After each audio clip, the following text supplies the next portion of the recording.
So I saw a new Superman movie. Let's talk about it. It was my most anticipated movie of the year and also the movie I was most nervous about. I love James Gunn. Superman might be my all-time favorite superhero, but those two things don't really feel like they would go together. Superman's this optimistic, genuine, and James Gunn has his typical humor, sarcasm, but heart, like the Guardians of the Galaxy movies. I love those. Those are my favorite Marvel movies.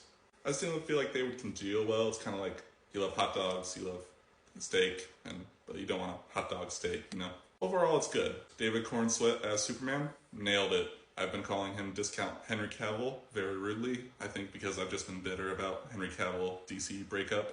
But he won me over. He's up there as my favorite live action Superman. He really nailed the human side of Superman that Henry Cavill didn't really get a chance to show because that was more tortured, dark Superman. This one is like, he's very human, he's emotional, he's trying to do the right thing because that's what he was raised to believe in by his Earth parents. He really reminded me a lot of Brendan Fraser in like his look and his diction, his voice tone, and they actually kind of look a bit alike. I feel like this performance is how Brendan Fraser would have played a Superman if he had been cast in like 2002 or something. Rachel Brosnahan as Lois Lane kills it. She was amazing, perfect casting. Nicholas Hoult might be my favorite part of the movie. He nailed Lex Luthor, his inferiority complex about dealing with this god, his complete pettiness and hatred. It was perfect. It washed the taste of bad Jesse Eisenberg out of my mouth. There's been a recent trend of superhero movies to skip the origin story, like we're not going to see Krypton blow up in this movie. You don't see Peter Parker get bitten by a radioactive spider, or Uncle Ben being killed, or Batman's parents get shot. And I don't know how I feel about it. It worked in The Batman, because that's a more tortured take on the character. In this one, you need to really kind of feel like you want to get to know this Superman, and I feel like it's hard for you to get into that right away.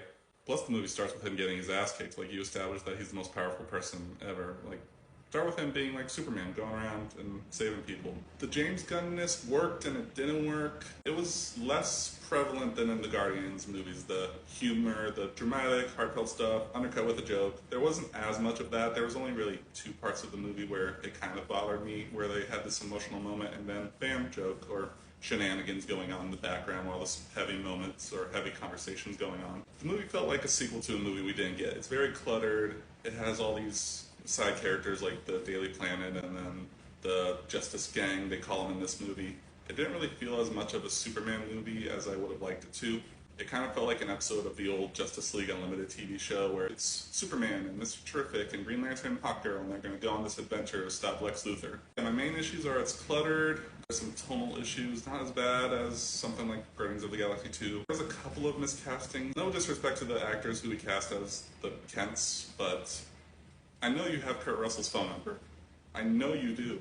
Call him James Gunn. He would have been so perfect as Jonathan Kent. I wish we had gotten more of a straightforward Superman movie, maybe show the origin, him just growing up in Smallville, that would have been enough. Overall, I'm happy with the movie we got. I'm going to see it again, probably too many more times before I can really form an opinion on it. I think I do like Man of Steel more because that was a more focused Superman movie. I don't know. I feel like David Cornsweet is really good, and I hope we get to see more Superman movies with him. I hope this DC universe takes off and doesn't horribly start and crash and burn, fall down a hill, get ran over by a truck, get ran over by another truck, and then get brought back to life, and then get ran over by another truck. Hopefully that doesn't happen, but we'll see. I might have just spoken it into existence. If not, we always have the Batman Part 2 in 2029.